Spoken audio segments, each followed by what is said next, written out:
प्रिय रिनु आन्टी नमस्कार। आज हजुरको जन्मदिनको अवसरमा केही शब्दहरू लेख्न बसेकी छु। तर शब्दहरू सधैँ साना लाग्छन् किनकि हजुरले दिनुभएको माया, त्याग र स्नेहलाई कुनै शब्दले पूर्ण रूपमा व्यक्त गर्न सकिँदैन। जन्मदिने आमा सबैको लागि विशेष हुन्छन्, तर जीवनमा कहिलेकाहीँ भगवानले केही मानिसहरूलाई यस्तो भूमिका दिनुहुन्छ जसले जन्म नदिए पनि सयौं जीवनलाई आमाको न्यानोपन दिन्छन्। मेरो लागि हजुर त्यही व्यक्ति हुनुहुन्छ। मलाई अझै पनि सम्झना छ, हामीमध्ये धेरैजनासँग केही थिएन, निश्चित भविष्य थिएन, आत्मविश्वास थिएन, कहिलेकाहीँ त आफू को हुँ भन्ने विश्वास पनि हराएको थियो। तर हजुरसँग एउटा कुरा सधैँ थियो, हामीप्रतिको अटल विश्वास। जब संसारले हामीलाई कमजोर देख्थ्यो नि, हजुरले हाम्रो सम्भावना देख्नुहुन्थ्यो। जब हामी हार मान्न खोज्थ्यौँ, हजुरले हामीलाई उठाउन सिक्नुहुन्थ्यो। जब हामी एक्लो महसुस गर्थ्यौँ, हजुरले हामीलाई परिवारको अनुभूति दिनुहुन्थ्यो। आन्टी, म धेरै पटक सोच्ने गर्छु, आखिर एउटा मानिसको मुटु कति ठुलो हुन सक्छ? किनकि हजुरले आफ्नो जीवन केवल आफ्नो लागि होइन, अरूको जीवन उज्यालो बनाउन बिताउनु भयो। हजुरले समय दिनुभयो, माया दिनुभयो, धैर्यता दिनुभयो र सबैभन्दा ठुलो कुरा आशा दिनुभयो। सायद धेरै मानिसहरूलाई हजुरको सङ्घर्ष देखेका छैनन् होला। धेरैले रातभरको चिन्ता, अनेक जिम्मेवारी र अनगिन्ती त्याग देखेका छैनन्, तर मैले देखेको छु।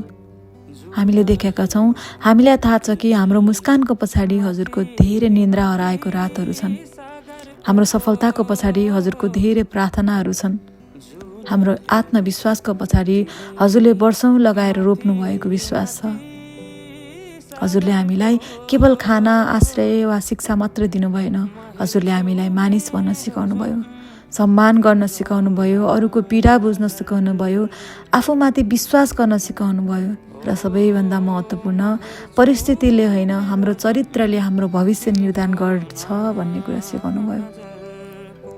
आन्टी, म सानो हुँदा मैले धेरै व्यक्तिहरूलाई सफल देखेँ, शक्तिशाली देखेँ, प्रसिद्ध देखेँ, तर समयसँगै बुझ्दै गएँ कि मेरो सबैभन्दा ठुलो प्रेरणा त मेरै सामु हुनुहुन्थ्यो। आज म मन खुलेर भन्न चाहन्छु, मेरो जीवनमा यदि कसै जस्तो बन्न सपना देखेँ भने त्यो हजुर जस्तो बन्ने सपना थियो। म हजुरको जस्तो करुणा सिक्न चाहन्छु, म हजुरको जस्तो धैर्यता सिक्न चाहन्छु, म हजुरको जस्तो निस्वार्थ प्रेम सिक्न चाहन्छु र म हजुरको जस्तो अरूको जीवनमा आशा बन्न सिक्न चाहन्छु। किनकि संसारमा सफल मानिसहरू धेरै भेटिन्छन्, तर अरूको जीवन परिवर्तन गर्ने मानिसहरू धेरै कम भेटिन्छन्। हजुर ती दुर्लभ व्यक्तिहरूमध्येमा एक हुनुहुन्छ। आज म जहाँ छु, जे छु, त्यसमा मेरो आफ्नै प्रयास होला, तर त्यसको जगमा हजुरले राख्नुभएको माया, अनुशासन, मार्गदर्शन र विश्वास छ। यदि हजुरले कुनै दिन ममाथि विश्वास नगर्नु भएको भए सायद हामीमध्ये धेरैले आफूभित्रको सपना, सम्भावना कहिल्यै देख्न सक्ने थिएनौँ। हेर्दा हेर्दै वर्षहरू बिते, हामी आफ्नो यात्रामा अघि बढ्यौँ।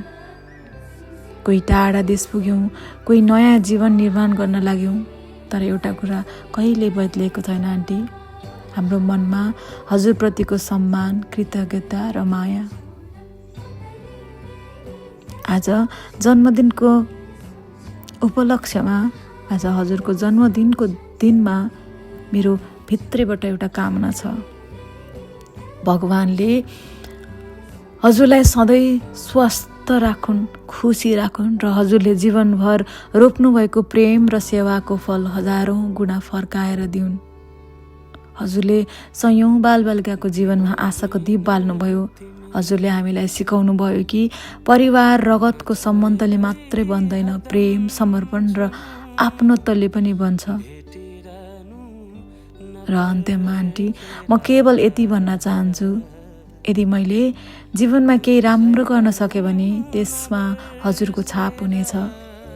यदि मैले कसैको जीवनमा आशा मात्रै पनि दिन सकेँ भने त्यो हजुरबाट सिकेको हुनेछु। यदि मैले कसैलाई प्रेम र सम्मान मात्रै दिन सकेँ भने त्यो हजुरले देखाउनु भएको बाटो हुनेछ। हजुर केवल हाम्रो आमा होइन, हजुर मेरो प्रेरणा हुनुहुन्छ। हजुर हाम्रो शक्ति हुनुहुन्छ र हजुर मेरो घर हुनुहुन्छ। जन्मदिनको धेरै धेरै शुभकामना आन्टी। हजुरले हामीलाई जन्म नदिनु भएको हुनसक्छ, तर हजुरले जीवन दिनुभएको छ। हामी सधैँ हजुरप्रति ऋणी रहनेछौँ। धेरै माया, सम्मान र कृतज्ञताका साथ। उही हजुरको छोरी रमा।